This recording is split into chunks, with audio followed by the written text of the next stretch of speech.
I'm so happy to see all of you here. And we have a very full meeting tonight, so any visitors here? Yes, there are visitors here. Okay, so let's start over here with you. If you would just, if you can, stand up and tell us your name and where you're from.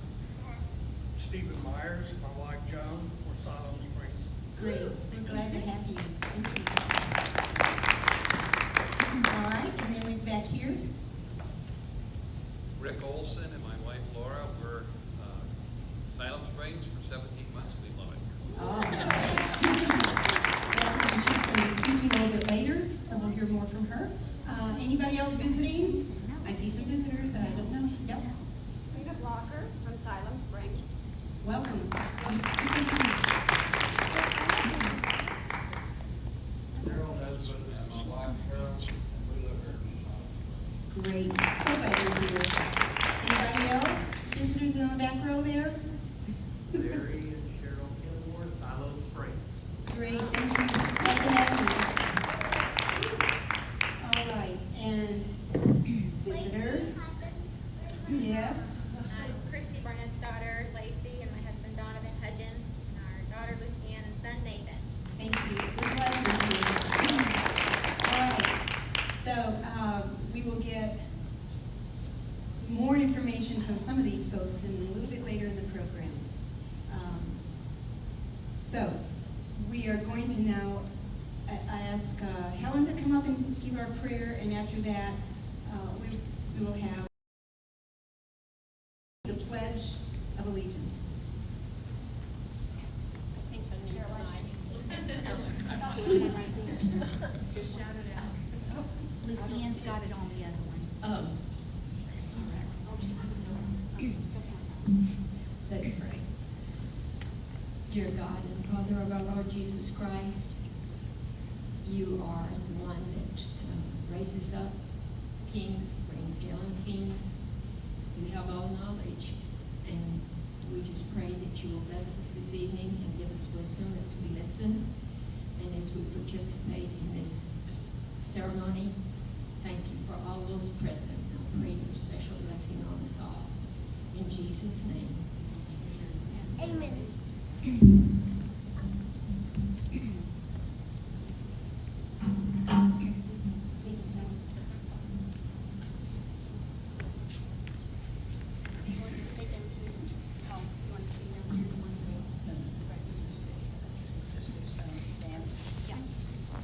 Everybody stand. That's why you turn on the mic. Yeah, everybody stand. I pledge allegiance to the flag of the United States of America and to the republic for which it stands, one nation, under God, indivisible, with liberty and justice for all. You may be seated.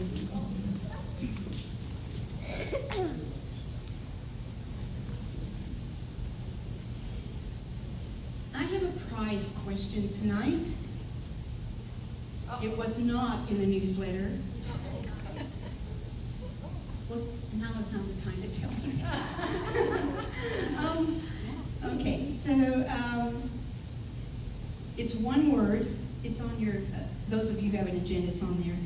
What is the one word name for our form of government?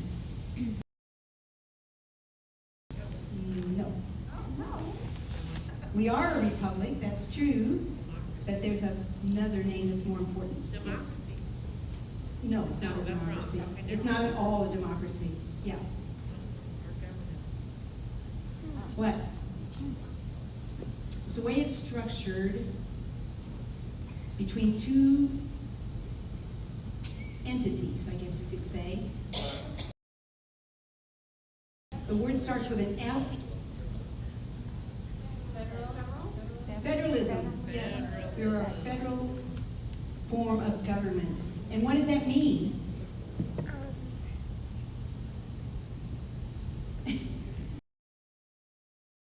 Federalism mean? It means that the states who are responsible to the people oversee the federal government. They are separate from the federal government. They are not ruled by the federal government, though you wouldn't know it today. But nonetheless, they are separate entities that formed the federal government. It's called federal because they came together. Yeah, and they weren't divided. Okay, I don't know if anybody got it this time. Not really. No, so we'll have to wait. Okay. If anyone wants to read up on it, I have a little thing on it right here. It was in the National Constitution Center calendar. So you could probably go to the National Constitution Center and read up on federalism if you wanted. Okay, now we have a very, I have encouraging words on here. And if someone has glasses and can read them, because I forgot my glasses, I would really like for all of us to hear the encouraging words. So who could read that? Okay. She has her glasses on. Oh, I can.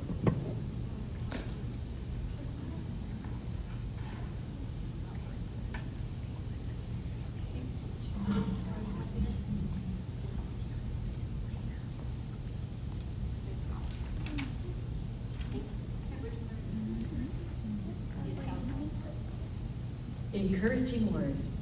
Religion is of general and public concern, and on its support depends in great measure the peace and good order of government, the safety and happiness of the people. By our form of government, the Christian religion is the established religion, and all sects and denominations of Christians are placed upon the same equal footing and are equally entitled to protection in their religious liberty. Samuel Chase, Superior Court Justice, 1799.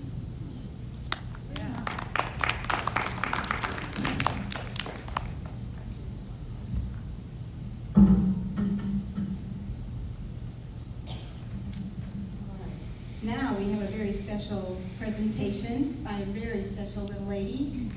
All right, you want to come up here? Okay. Are we going to bring your phone up for the scene? Okay. You want to introduce each other? Hello, I'm Lucy Ann Hutchins. And this is my grandma, Christy Barnett. Ready, Dawn? Or is she going to do a recitation first? Oh, right. You're going to do the recitation Okay. first. Okay. During the War of 1812, the British ships were coming to attack the United States of America. And so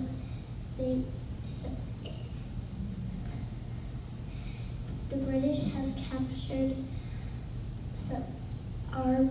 our soldiers, and we have captured some of their soldiers. So our Navy asked Francis Scott Key to do a prisoner exchange. So he went over to the admiral's ship,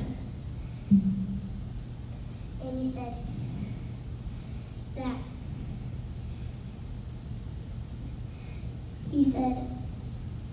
can we do a prisoner exchange?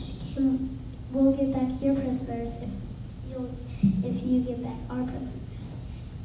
And then the admiral said yes.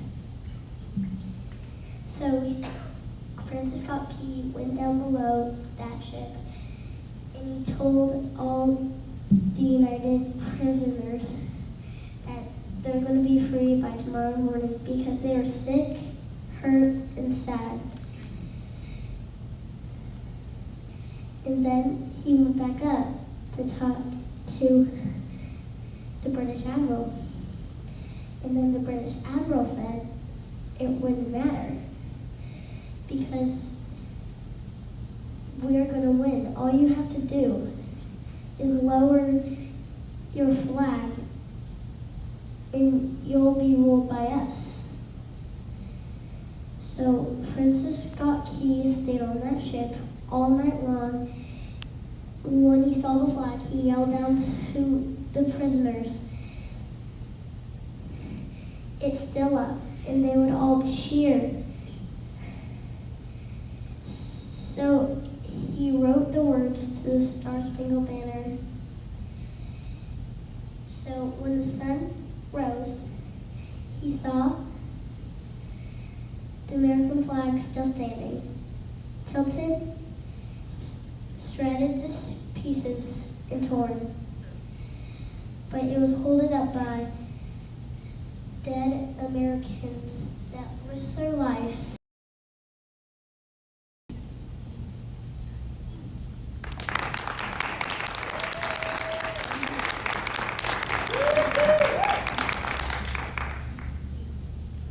Shall we all stand? Sure. Can you all stand, please?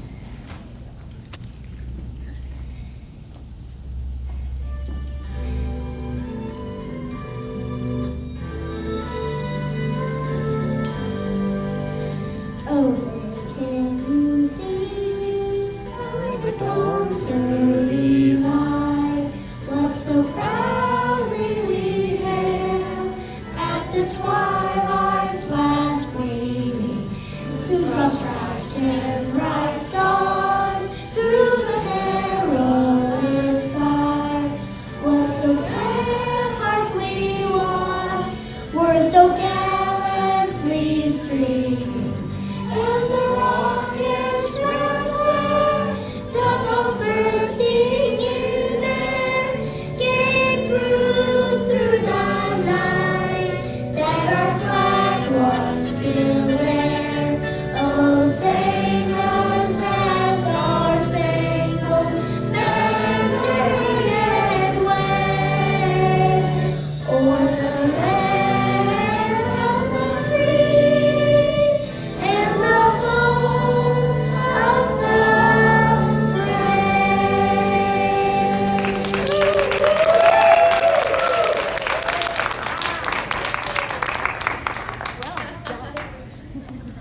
Good job.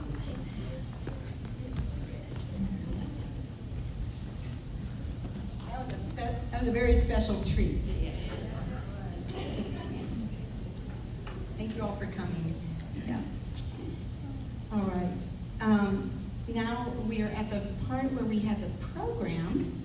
And Christy, if you'll come back up here and introduce our two speakers, and we have two speakers that'll be in the business part of the program. Okay, our first speaker is Laura Olson, and she's going to talk to us and explain to us about the Arkansas Medical Freedom Amendment. So come on up, and there you are.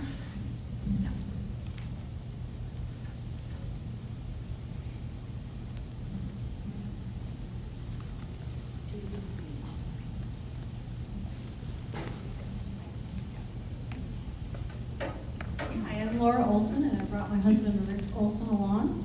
And we're here to, we're actually here in Siloam-Springs since December of 2020, so 17 months ago we moved here from Michigan. And a friend asked me to get involved in this ballot initiative, and so I wasn't quite sure what I was getting involved in, but it's a great way to meet people. And so what it is a medical freedom amendment, which we need 90,000 signatures so that we can get it on the ballot in November. And what it does, it guarantees individual medical freedom for individuals, parents, children, which trickles down into our schools. We want parents to have say in what happens in the school system. And so, other than that, I know Rick has a couple things that he'd like to say. When you do pass the forms around, you need to make sure you sign the form of the county that you reside in. And I'm just turn it over to Rick for a few things. And Thank you for giving us the opportunity to be here. And we're so glad to be in Arkansas. We're actually political refugees from Michigan. California. Yeah, okay. Same here. You know, we see it because we came from a blue state, and there's a lot more freedom here. There's a lot more friendliness. There's a lot more, at least in Siloam, that's the only experience we have in Arkansas. We're grateful to be here. Grateful to see the next judge, Chris, the next Attorney General, Leon, and grateful to the city manager. Yeah. I'm just blown away by how blessed we are here. And Laura and also Representative Hawk is here, and she has the same petition in the back there. So we'll pass this around.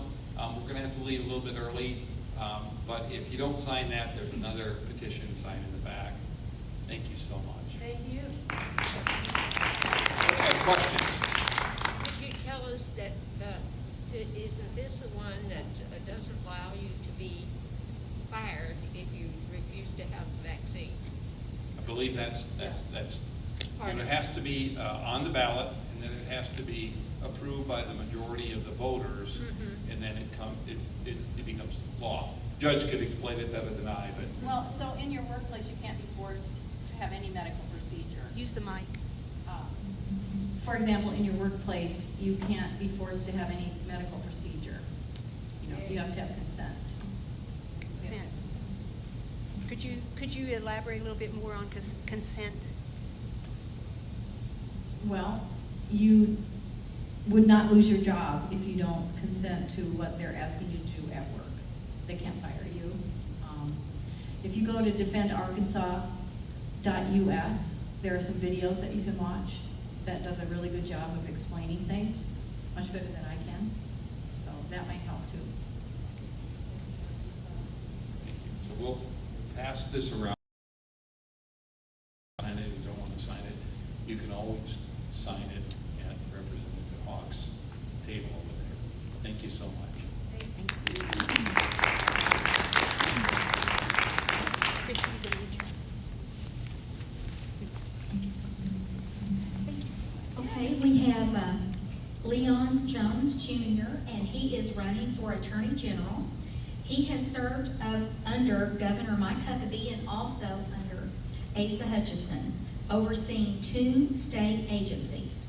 Those positions were the Department of Labor and also the Executive Director of the Arkansas Fair Housing Commission. He is a Christian, a husband, and a father of 3. So he's going to tell us more about himself. Thank you so much. I'm going to try to hold the microphone here because, as you can hear, my voice is leaving me. And I have, thank you. I'll stand up here so you guys can see me a little better. I'm sure Judge Cornahan can stand right here and everybody can see him all the way to the border. So thank you. Thank you for allowing me a few moments of your time to give you a little bit about who I am, why I'm running to be the next Attorney General, and what I plan to do once I become the next Attorney General. I was telling some folks, I left my house this morning in Little Rock about 8:30, and it's only about a 3-hour drive from Little Rock to here. But I decided to leave early because I wanted to take the back roads so I could drop off signs. And in doing so, I got a chance to meet a lot of good people just by stopping on the side of the road to businesses and homes and whatnot. And I tell you what, it's a great way to campaign. It's a great way to see the great vastness of our state. And it's a great way to just steal away on your own and kind of think through some things and kind of have some time to reflect. And so that's what I was able to do. So, Leon Jones Jr. hails from Jefferson County, Arkansas, which is in the southern part of the state for you from California and from you from Michigan. And it's the south central part of the state, which we call the gateway to the Delta. And my mother grew up in Jefferson County, and my father grew up in St. Francis County, which is in the Delta, over towards the eastern part of the state, going towards Memphis. And so when I tell people that during the summers and in holidays, we would spend in the south, we would spend in the east, in the Delta, and I've been bitten by every mosquito in the state of Arkansas, but I have survived. My family has been in Arkansas for over 200 years. I'm a 7th generation Arkansan, and we know what our country looked like back in the 1800s when my 4th great grandparents were born. And it's such a blessing for me to be able to stand before you today to ask to be your next Attorney General, because that's something they never could have imagined would have ever happened. And that just shows how great of a country we live in and how blessed we are to live here in America. So, grew up in Pine Bluff. I thought it was pretty idyllic growing up in the 80s. Growing up in the 80s in Jefferson County, there were no Republicans. Everybody was a Democrat. And I suspect it was like that for most of Arkansas, that most people growing up in Arkansas, especially in the 80s and the 70s and in part of the 90s, were Democrat. And so anyway, but I grew up going to church every Sunday. And so I would go to church on Sunday and on Wednesday and on Saturday morning and sometimes on Sunday afternoon. We just stayed in church. And so we got in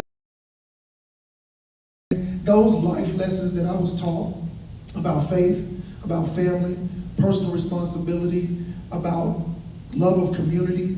Those lessons stuck with me as I grew up. So anyway, graduated from high school, went on to college right there in my hometown, University of Arkansas, Pine Bluff.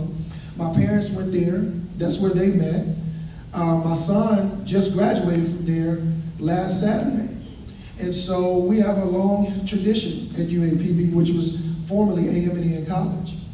And so it's a blessing to be able to have your son follow in your footsteps. Now I don't know what he's going to do next, but at least he went there.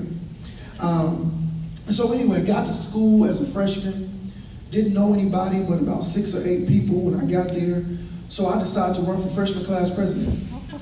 So my buddies and I got together. We printed off about 200 flyers, stood in front of the girls' dorm every night from 6 to 8, passed out those flyers, and lo and behold, I won the election.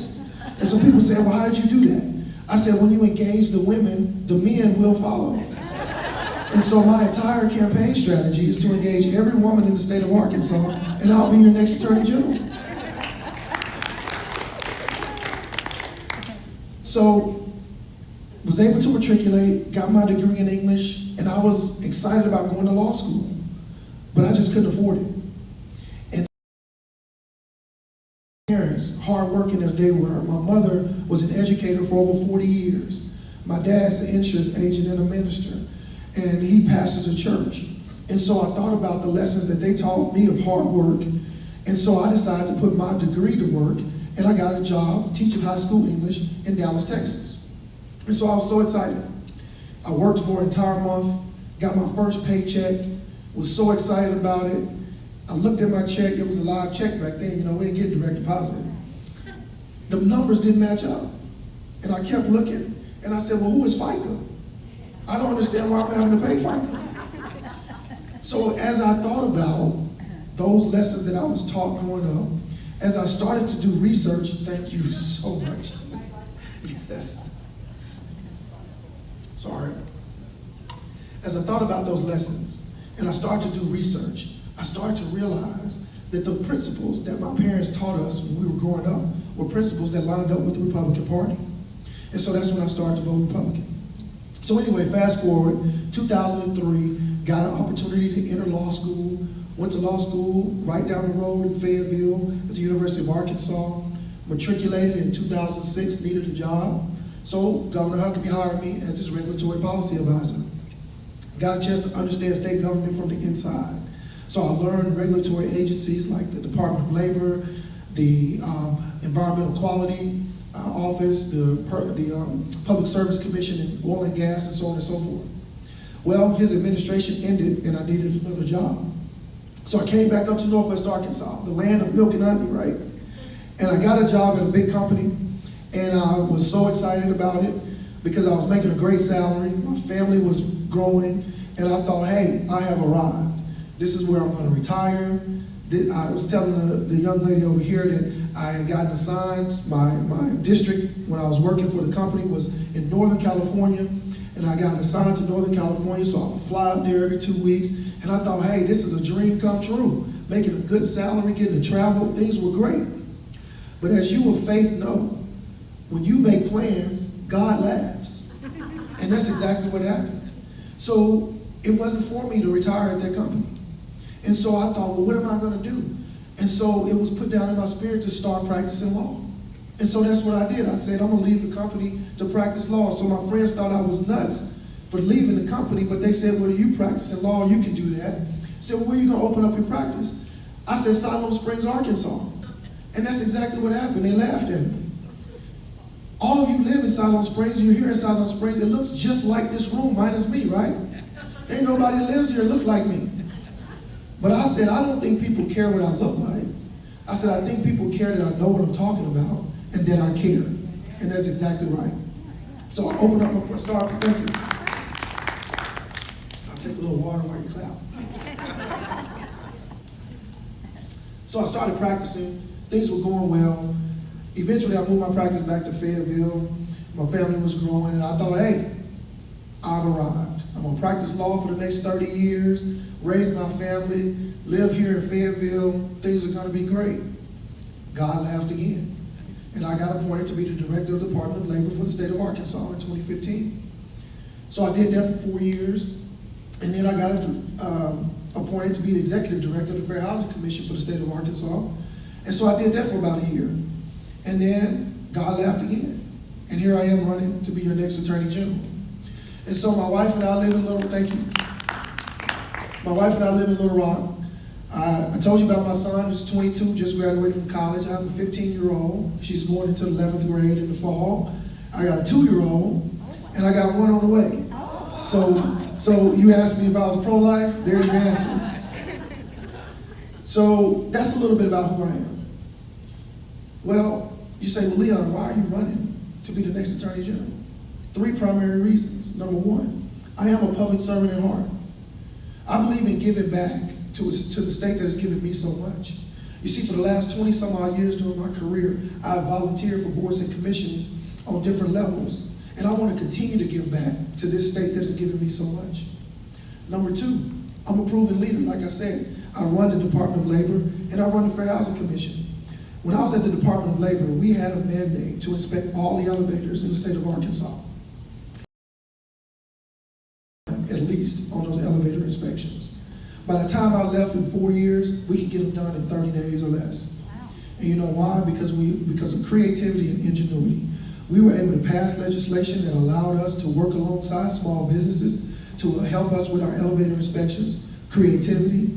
We were able to save taxpayers' dollars, put that money into technology, and allow us to work directly in the field, directly with the constituents, directly with the citizens to get it done on site. Ingenuity. That's what I'll bring to the Attorney General's office. When I got to the Fair Housing Commission, we were about 70 some odd cases behind on our investigations. And in 1 year, we closed over 200 cases. Again, creativity and ingenuity. Because I believe that you have to make the priority the citizens of Arkansas, and that's exactly what I'll do as your next Attorney General. And number 3, thank you. And number 3, I am a principled conservative. When I leave home, I put this document in my pocket. It's the Constitution of the United States of America. Because if we don't know our rights, we will lose them. And we see them being eroded every single day. And I will fight for your God-given rights every single day. Thank you. You say, well, Leon, that sounds good. But what are you going to do once you become our next Attorney General? Number 1, I'm going to put more resources into our trafficking division. Human and drug trafficking is on the rise. And I'm the only candidate that's talking about that. It's important that we know what to do. What we do is we stop the flow. We stop the flow. Once we can stop the flow, they can't do drugs anymore. Once we can stop the flow, they can't keep taking our children and our women. Because Fayetteville, unbeknownst to a lot of people, for human trafficking. Think about that. Right down the road. And I'm the only person that's talking about that. Number 2, I'll put more resources into our cybercrime. Because online predators are doing everything that they can do to take advantage of our most vulnerable citizens. And I'm the only one in this race talking about that. And that is important. Because our most vulnerable citizens, our seniors and our children, are online all the time. And we have to be able to work to be able to stop online predators from taking advantage of them. And number 3, I'll create 5 15-county districts where we put an attorney, a staff person, and an investigator assigned to those districts so we can work within the local community to solve local problems. Somebody asked me the other day, well, what do you mean by solving local problems? Here's what I mean by that. I talked about cybercrime. We can take a community center like this when I'm an attorney general, and we can invite the seniors in the community to come and sit in these seats, and we can put on a workshop on how to tell an online predator. That's how you work within the local communities to solve local problems. Working with law enforcement on all three levels, the local, the state, and federal level, to make sure that we work together to identify the bad actors in the community and work with prosecutors to put them away. That's what I'm talking about. And that's what we have to do. And so that's a little bit about me, a little bit about why I'm running, and a little bit about what I want to do once I become your next Attorney General. The Attorney General's office has a vast array of services that they do, and I just hit on a small portion. We're going to continue to do criminal appeals. We're going to continue for consumer protection. We're going to continue to draft opinions. We're going to continue to do all of the things that the Attorney General's office does, but there are better and more creative ways to get it done. And we got to stop electing the same people and expecting different results. That's why I'm running. We keep electing the same people and we mad because we keep getting the same results. Well, let's stop doing that. Let's stop the insanity right here. Let's stop putting career politicians in office just because they have the name and the money. And let's start putting people in office who are willing to get up in the morning and ask for your vote, not just put a commercial up. That's right. I'll stop right now and I'll take any questions. I know I didn't do that good of a job. Any questions? Yes, ma'am. I'm curious, what was your stance, or what is your stance on mandates, masks, vaccines? Workers have to have them all of the, that we just went through. My own mandates, masks, vaccines, so on and so forth. My wife and I give my answer in an anecdote. My wife and I own a small business. We're in the wellness industry. My wife's a yoga director. We have salt therapy. We have a sauna. We offer massage. But by the grace of God, we would have been out of business because of the mandates. Period. We would have. I'm a business owner. I know how to take care of my business. I know how to clean my studio. I know how to take care of my clients. I know how to offer them services where they can be safe. I don't need the government telling me that. Now, as the Attorney General, I'm going to defend that law, period. Any law, because it's my responsibility to do what I'm mandated to do in the Constitution, and I won't go deviate from that. There's a representative sitting right here. She passes the law, she institutes a law. I'm going to do all I can as the Attorney General to talk to her, to talk to the legislature, to say, hey, this may or may not be constitutional. I'm going to give that advice. That's what my job is. But you know what? Her job is to pass the law if they see fit to do so. And you know what? When they do it, I'm going to defend it. Period. Thank you for that question. Any other questions? Well, listen, again, thank you for your time. I need your prayers. I need your vote. And I need your contributions if you're so inclined. It's not cheap running up and down the highway. Thank you so much. I appreciate it.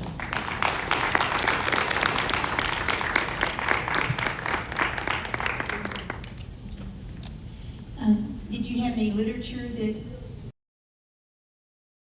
Did you have any literature? Did you put it back on the literature table? I have it with me. I will have some, but I'll be here till the meeting is over. Good. We have a little table back there, and there's literature on the table from different candidates. So if you haven't received any and you want to know more about them, please take that with you. Got to get my brain over here.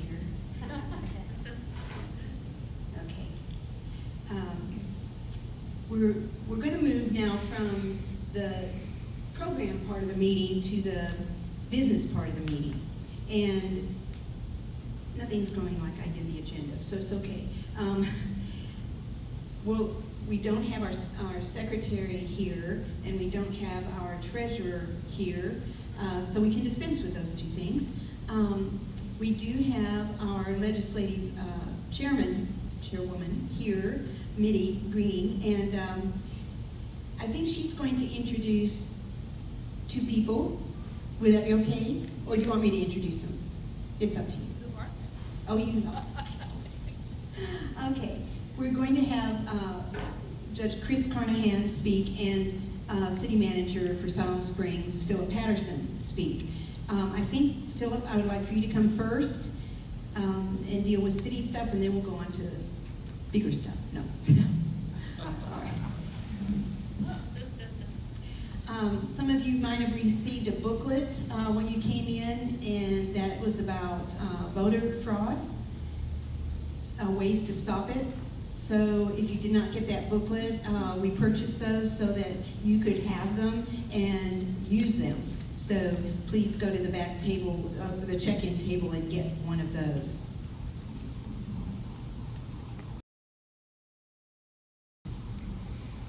I feel very special because I'm not politicking on anything, but I'm in the middle of two politicians.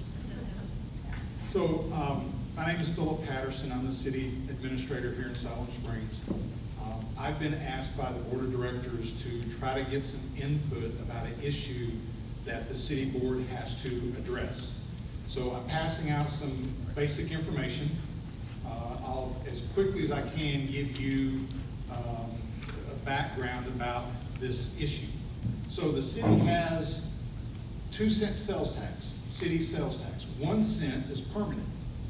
And that 1 cent is the question that we need some help on. The city board is looking for some advice. So the 1 cent sales tax was voted in about 1978. In roughly the early 80s, it was determined that 80% of that 1 cent sales tax would go to streets and 20% would go to the city's general fund. And the city's general fund covers things like the library, covers the Parks and Rec Department, code enforcement, covers the police and fire when there's, to cover the full amount of expenses in police and fire. There are certain funds that go to police and fire, and we're going to talk about that in just a minute. In 2013, the city board put it to a vote, and it was passed by the voters to change that split from 80% streets and 20% to the general fund to 40% streets and 40% public safety, half and half going to police and fire, 20% each, and 20% to the general fund. That vote and that amendment to the split was good for 10 years.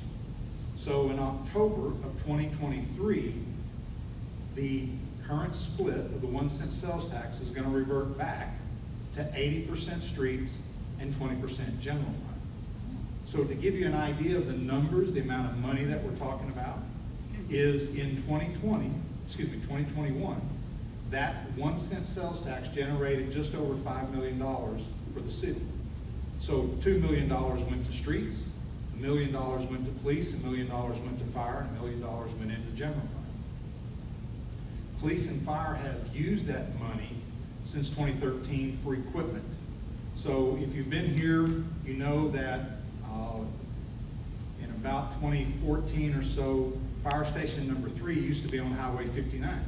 It was a new building was purchased around in South Point Addition, sort of a industrial commercial area off Highway 59, and fire station number 3 was moved. It got probably doubled in size. Most recently, fire station number 2 in downtown was remodeled with that money. They've also, the fire department has built a very high-class fire training tower behind fire station number 1. That money was used for that. It's paid for new fire trucks, it's paid for new ambulances, it's paid for personal protection equipment. And on the police side, we've remodeled the police station there on Highway 412. We've bought new police cars. We've kept the police department equipped with the latest technology. We have the cameras in the police cars. You may not know it, but the police department has a training facility down behind the wastewater treatment plant. Most people can't see it because it's down in the valley, but they've made improvements to there to train the police officers. So they've used that money very wisely. The question that the board has asked me to try to go out and get information on is what should they do? Should the city board allow the 1 cent sales tax to revert back to 80% streets and 20% general fund? We're behind in streets. There's no question about that. Siloam-Springs needs more money for streets. I would submit that any city needs more money for streets. Or do they ask you as the voting public to renew the tax with the current split? 40% streets, 20% police, 20% fire, 20% general fund? Or do they modify that split? And what you have before you is a couple of examples of modifying that split, where maybe 5% of the total moves back over to the street department, 2.5% from police and fire, dropping them from 20% to 17.5%. That would take about $125,000 each from police and fire, put $250,000 into streets.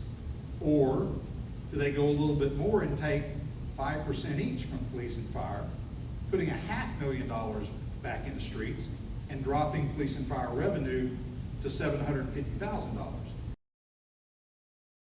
Thing, because you're lowering the revenue going to police and fire.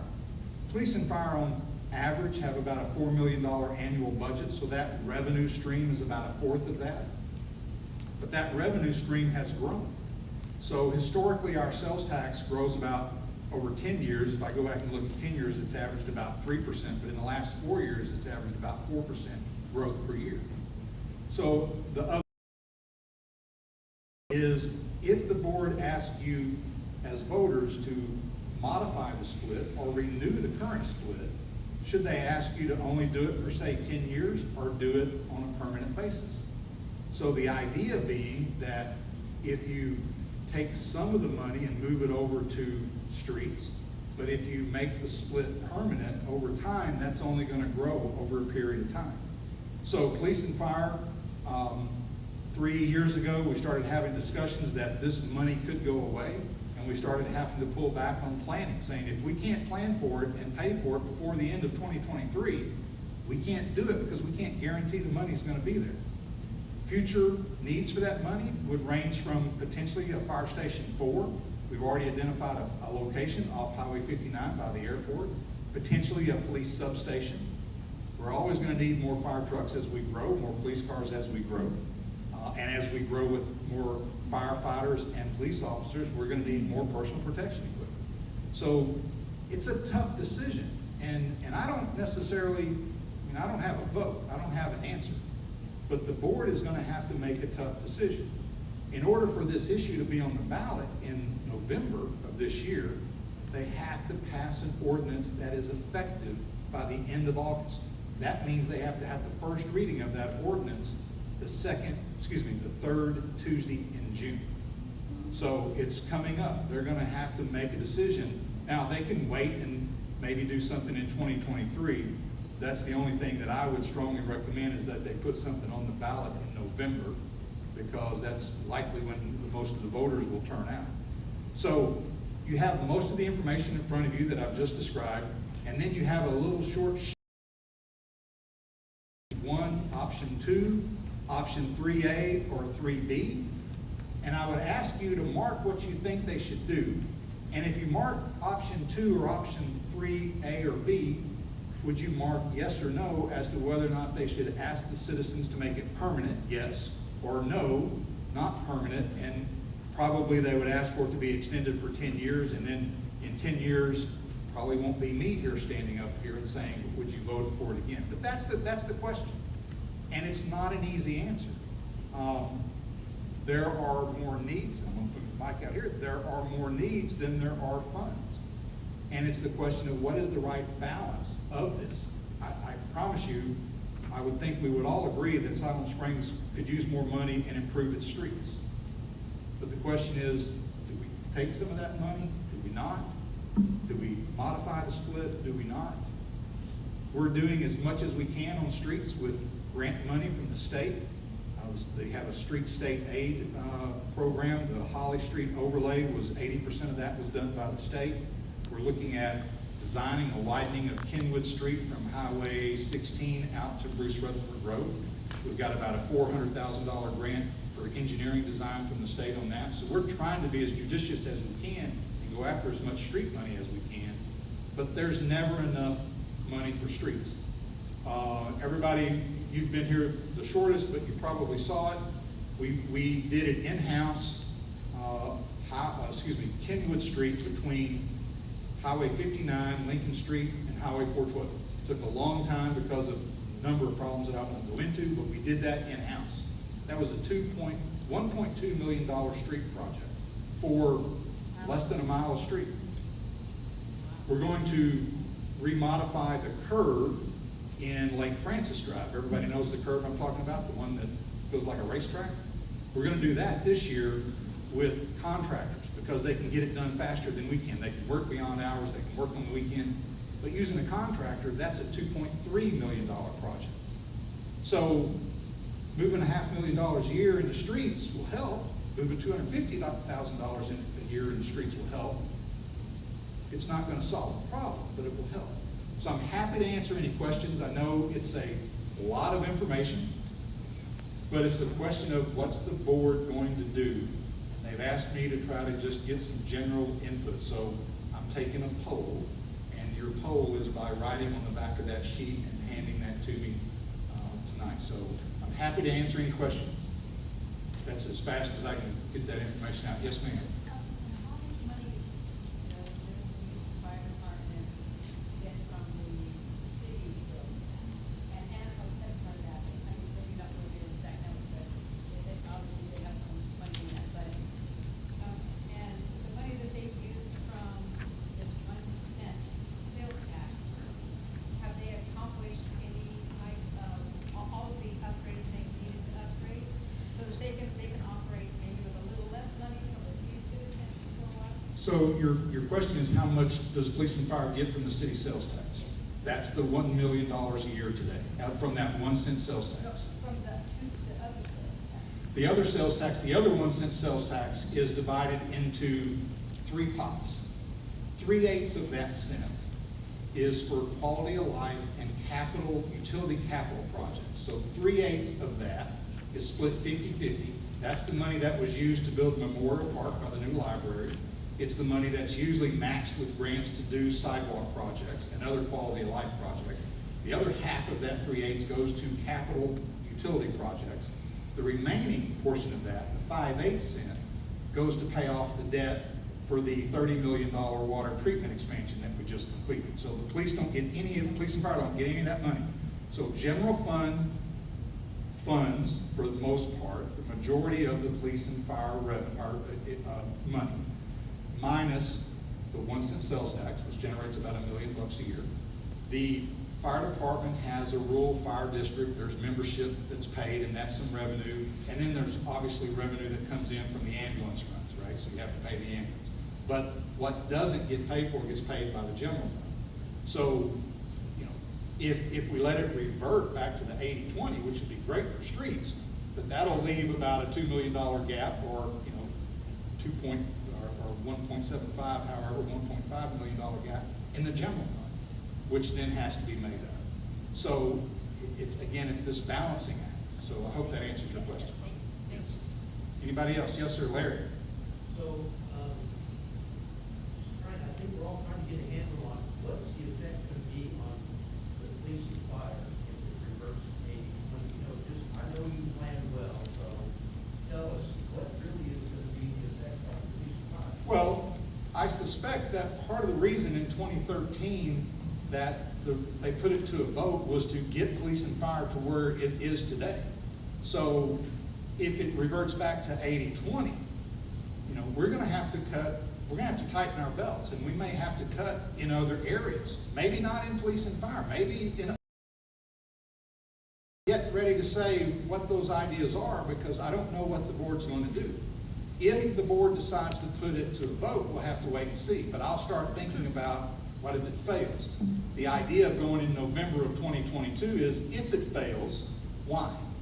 And do we have another option then of going back to the voters before, or in November 2023 and modifying it to maybe get it passed again?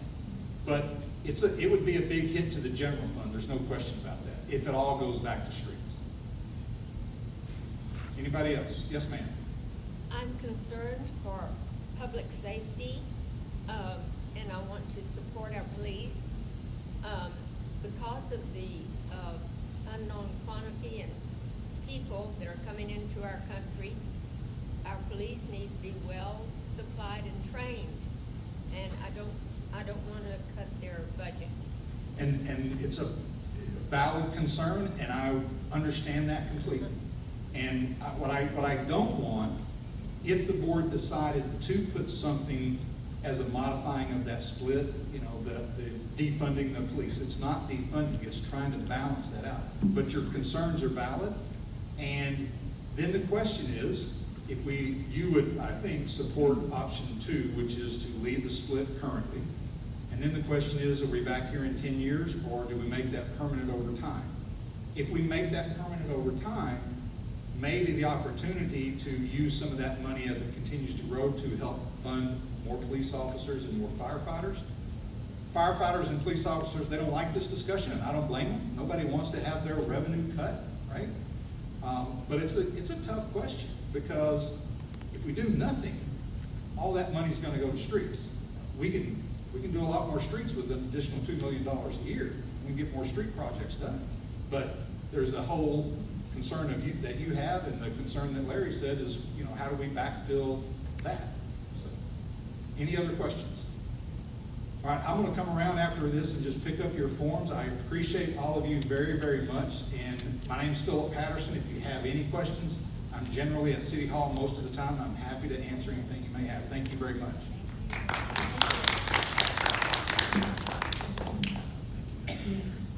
Okay, I'm going to give you 2 seconds to mark your ballots.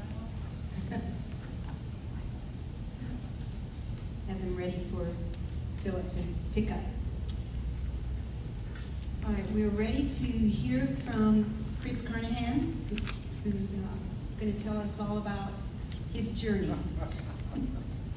his current activities. Appreciate it. If y'all don't mind, I'm going to sit down to do this. I've been driving all day. Leon got a late start this morning at 8:30. I was up at 4 from Conway to go to Little Rock to a local radio show Dave Ellswick as a conservative talk show host that he does in the morning. And from there went to Harrison for a Kiwanis Club meeting, and then had to put up a couple of signs that had been requested on my way, big signs in Bentonville, before I came here to you. And I invited myself here. I just want you to know that. I wasn't on your agenda, but I hope I can share with you a little bit about what I would like to see our courts do here in the state of Arkansas. I know the courts and court business are on a lot of people's minds these days, and you know that's one of the reasons I got involved in politics back in the early 1990s.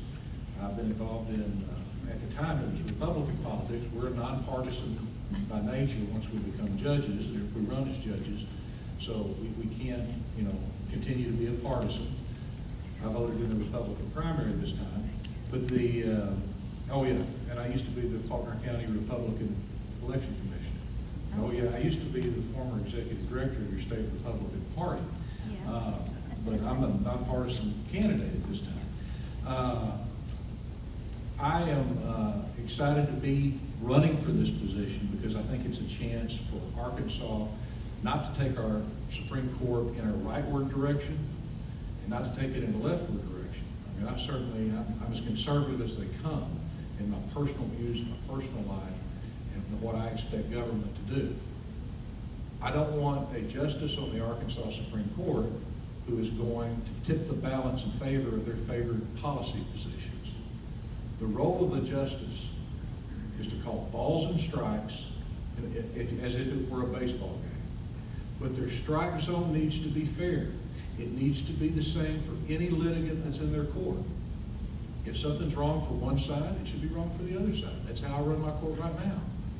If the state, let's say in a criminal case, if they come in the day of trial waving around a witness they haven't disclosed to the defense, guess what?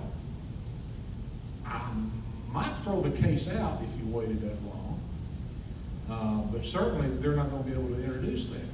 And guess what? If the defendant comes in with a witness the day of trial that they haven't disclosed to the prosecutor if the prosecutor's asked for it. That's out. You gotta treat people fairly in all this. But what I've seen in the Arkansas Supreme Court, and I just have a different view than I think what the majority current opinion is on the court of what the role of justice is. And that is to stay in your lane and to do, not to do the work of the legislature. And Representative Hake, I mean, you are elected by your people to go up there and promulgate laws, to put laws out there, to pass laws on any number of subjects. Your body can pass good laws, it can pass bad laws. I'm sure there's some bills you didn't vote for, and there's some bills you wish you had voted for, but there's all kinds of stuff goes on in the legislative process. And this is where the people's input needs to come. What my role as a judge, and what I hope you'll elect me to be as your justice, is not to pick the winners and losers in a political fight. It's to say, did the legislature have the authority to do this? Did your town council have the authority to do this? Did your court have the authority to do this? And if they did, okay, I need to step out of the way. If they violate someone's rights, I don't care if it's 135 to nothing. I'm sorry, the legislature's going to lose that battle. Because the job of the judge is life no matter what. And it's to stand in the gap when people are coming at that, even if that person's not very popular, even if they believe not very popular things. It's our goal to say they have constitutional rights to be unpopular. They have constitutional rights to say unpopular things to the ruling bodies that they go before. I think that is the absolute definition of what we want in a judge, in a justice. I've been a deputy prosecutor, a senior deputy prosecuting attorney in Conway in Central Arkansas for, I don't know, 5 or 6 years. I was a prosecutor in Western Arkansas in the 15th Judicial District for several years before that. I've been a city attorney for many small cities. I've been county attorney for 4 counties in and about Western and Central Arkansas. So I've got the government experience, and I know that. I know that most of the time, government officials, they've got a job to do, they're trying to get through it. But I've also seen times when government tries to overstep its bounds, and it's always been my policy as a judge, including, anybody ever heard of Damascus, Arkansas? Yeah. Beyond that camp. I've heard of it. What goes on in Damascus, Arkansas? I don't know, but I've heard of it. Speed traps? Anybody heard that? Oh, yeah. Ain't no speed trap no more, Oh, yeah, that's right. right? And it's not because I wanted to pick winners or losers. It was because when that case was brought to me as a circuit judge, the city of Damascus, they were way out of bounds on the number of tickets they were writing as a percentage of the revenue that the legislature said they could write. All right. And thank you. I knew And that. I still contend that Damascus needs a stoplight. It doesn't need a police force. At the time, Damascus is a town of about 383. It had 12 full-time law enforcement officers and 20 part-time law enforcement officers. What was the job of the police department in Damascus? To write tickets. Now, I will say this. Every ticket that I saw that had been written that was presented in evidence, someone was exceeding the speed limit, usually by more than 10 miles an hour. But when traffic enforcement is that heavy, that's one of the things you have to stand up and say, no, the prosecutor was right in that case. It was time for them to stop. And so now they're dwindled down to 1 part-time officer, and there may be some others who come in. But you want judges who will do the right thing, not necessarily the popular thing. I was worried, the politician in me, you always think about, I'm going to lose votes in Damascus if I did it. It was my best box. It was the best box I had in the entire election. So, sometimes, I'm not saying that my ruling was rewarded by the people, but sometimes you just got to do the right thing and you don't worry about political consequences. And that's what you want in a judge. That's right. That's what you want. You don't want someone who's got their finger on the scales of justice to weigh the day. Some of the areas I disagree with what the Supreme Court has done. And I'm not saying that what I'm disagreeing with, I'm going to change. We're governed by stare decisis to a large degree, unless the case was so wrongly decided it demands for its repeal. But the direction of taking businesses and telling the parties in a contract that you can't contract around your right to a jury trial. In other words, we just say, we both agree as part of this contract, we're going to take this to a judge. If we have a dispute, we're going to take it to arbitration or whatever. And our Supreme Court said no. The legislature changed the law and came back. The Supreme Court said, no, we don't care. And that's one of the areas I kind of think that's probably the legislature's purview. You look at the death penalty, and I will tell you, as a criminal judge, you know, I've had to answer phone calls from the Arkansas State Police at 2 o'clock in the morning. Judge Carnahan, you know, this is trooper, whatever. We need a search warrant to go in. We've got somebody who's barricaded his family in there with guns. We think he's so mentally unstable or higher, put whatever, wind up killing those innocent people. We need a search warrant to go in the house. I know what they mean when they want a search warrant for that house. They're trying to have a lawful means of entry, make sure that they're not sued by some outfit out there. But in effect, it can be a death warrant. And so I've got some familiarity with making those calls, not on an execution level, but one that you know it could likely end in a very bad result. And the death penalty in Arkansas, it's legal for a reason. You look at, anybody see that mass shooting, killing, murdering that went on up in Buffalo? Yeah, yeah. I mean, ladies and gentlemen, that's why we have the death penalty in Arkansas. I'll never hear that case. I'll never adjudicate over that case. But cases like that are why we need to have that. Yeah. And what the Arkansas Supreme Court has done is time and again, they've gotten in the way of the legislature and their ability to allow for that. And if the state is violating someone's rights all the way up to the gurney and the injection of the needle, I'm going to stop them. My vote will not be to go forward, or my opinion for that decision won't be to go forward. But if their rights are afforded at trial, their rights are afforded through the appellate process, they had a fair trial, the jury returned a verdict, which I don't know if any of you have ever been on a death penalty jury. I was second chair in one death penalty case. It is an involved series of discussions. Preparation for trial goes on for weeks, and then of course you've got juries, you've got to go through, it's an involved thing. So if you go through all that, we've got a thing called the death squad here in Arkansas, and they are the appointed public defenders that go in and defend these death cases if someone can't afford an attorney and death's a possible penalty. So they've got, and they're some of the best attorneys in the state. They really are. They're very good trial attorneys. But if we go through all that and we're still left with the result that this person has been afforded their constitutional rights, they've been afforded a fair trial, they've been found guilty, they've been sentenced to death. You know, at that point, it's kind of the Supreme Court's job not only to withhold judgment further to stop that, but to keep it from stopping so that the legal processes can go through correctly. I will tell you, we had, anybody remember when Governor Hutchinson lined up, I think it was 7 people to be executed in 2017 or 18, I can't remember which year it was. One of the makers of one of the 3-drug cocktails, Midazolam, they sued to stop the use of their product in the cocktail that's given to help in a murderer's life. And that suit went to a judge in Pulaski County, and the legislature just passed a law allowing those type of suits from out-of-state entities when they sue the state and they're not citizens of the state. The Attorney General, according to that law, it said that you could move jurisdiction to whatever county in the state you wanted to.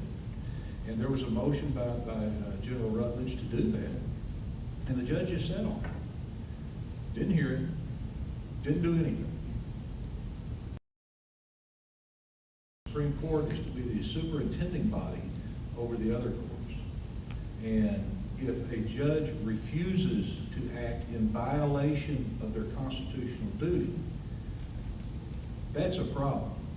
And that's a situation where the Supreme Court, by their inaction, got in the way of the law that is already legal in this state. So there's things like that have gone on that I want to write. I'm an originalist. I'm a textualist. And for those of you who are familiar with those scholarly legal terms, that means, I think the law means what it says. Okay? You can always take a word and move it forward 100 years and say, well, this means something different now, so I'm going to mean the law means something different. Y'all know what the original meaning of the word silly was? To be a silly person? It meant you were a pious person. You were a church-going person. Is that the meaning of being a silly person today? No. So if there was a law that said you had to be a silly person to hold office under the king in England, right? That meant you had to be someone who was concerned with religious matters and treated them very seriously. And we don't have a religious test here in this country. But that's what that would mean. It wouldn't mean you go find the dumbest person you can find and put them in the office, which is what that type of evolving word use would wind up meaning. So words in their original context, they're extremely important. I've got a master's degree in history. I don't have a PhD. I've thought about doing that, but decided not to.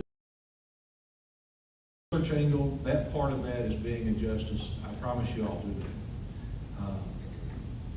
More importantly, I'll just kind of close with this. This is a three-way race. There's Justice Robin Wynn, who is the justice, former Democrat legislator and member of the Arkansas Court of Appeals, and I'm seeking to replace. You can read the 8th Circuit Court of Appeals opinion that cited him acting in bad faith as a prosecutor by destroying evidence and calling himself untrustworthy. That's not my words, that's the 8th Circuit Court of Appeals. Now, the reason you didn't know that in 2014 when he was running is because none of this was revealed until 2015. So you have to determine whether or not that type of behavior needs to be rewarded with a second term in office. And the third candidate is a perennial candidate, David Sterling from Little Rock. He's a nice guy. He's just got an electability problem. But I need your vote. I anticipate this race will go into a runoff. I'm going to need your vote in November, too. It's just tough with 3 people in the race. Our runoff doesn't happen like state rep candidates for the state senate. There'll be several state senate runoffs here in Northwest Arkansas 3 weeks after the election. Well, my runoff is in November. So it's a much larger audience than what they have. Representative Haig, I wish y'all would fix that. But anyway, that's where I'm at. I'm a lifelong conservative. I've been involved in the Arkansas Policy Foundation, the Murphy Commission. I actually worked there, which was a conservative organization that tried to bring government principles business principles to government when Mike Huckabee first became governor. So I've been doing this for years, campaigning for conservative candidates. Chris, conservative Carnahan. Remember that C when you go vote, okay? It's hard to remember these nonpartisan names, but vote your whole ballot. Remember the double C, and you might put a conservative in the middle of it and make it a triple C. I appreciate your time. Thank y'all for letting me talk.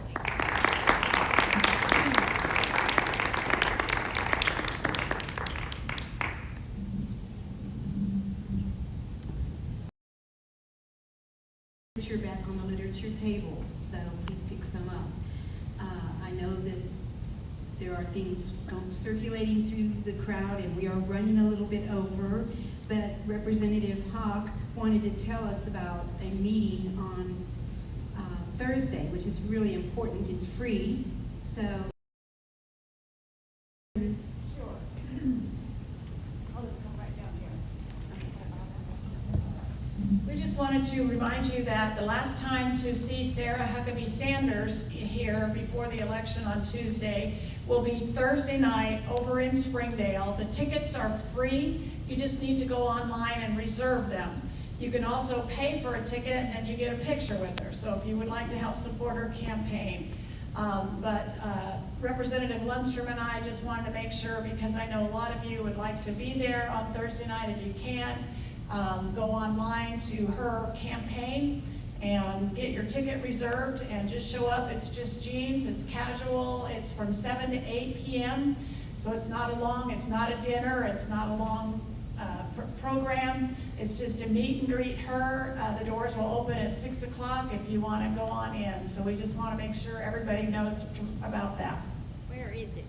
You know, I've forgotten the exact location of where it is. I'm thinking it's John Q. Hammond's. Okay. In Fayetteville, right? Or Springdale? It's in Springdale. It's at the Don Tyson School of Innovation. Thank you, Nellie. Oh, okay, great.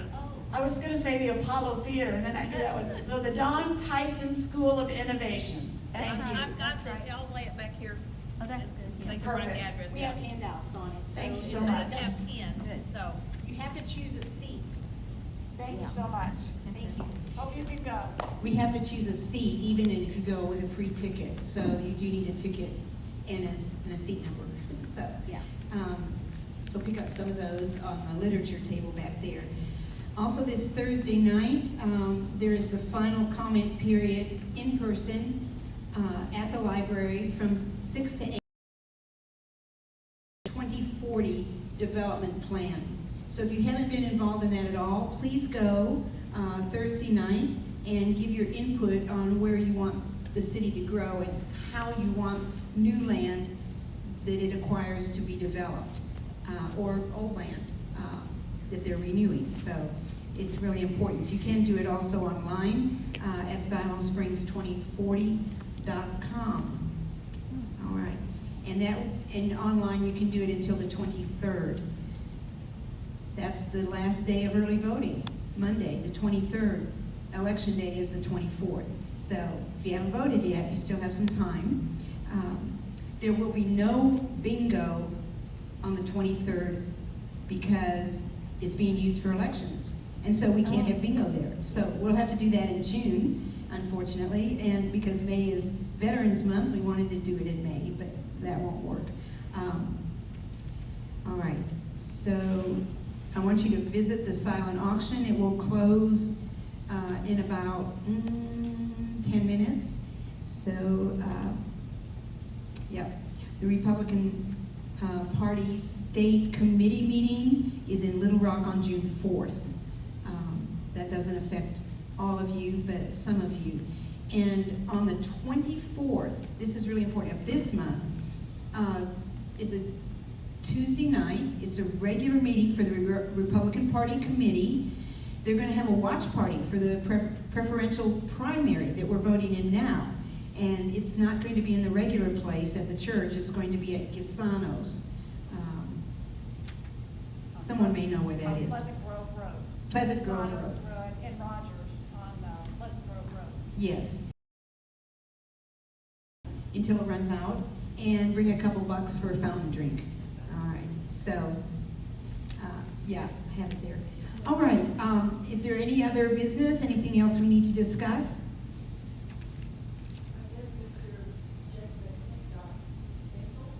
Yeah. Jake Beckett. Yeah. No, he's not coming, I'm so sorry. He had a conflict. He had a conflict. He had a big fundraiser deal, so I said, well, thank you for letting us know. Yeah, yeah. Yeah. He was gonna speak, but he canceled. Yes, Helen? Were Couple we gonna weeks ago. write letters to veterans? How are we gonna do that? We were going to do that. We will probably do it next month. Yeah, instead of this month, when we're all together playing bingo at the American Legion Community Building. So, all right, so take 10 minutes to make your final selections on the silent auction. We are adjourned.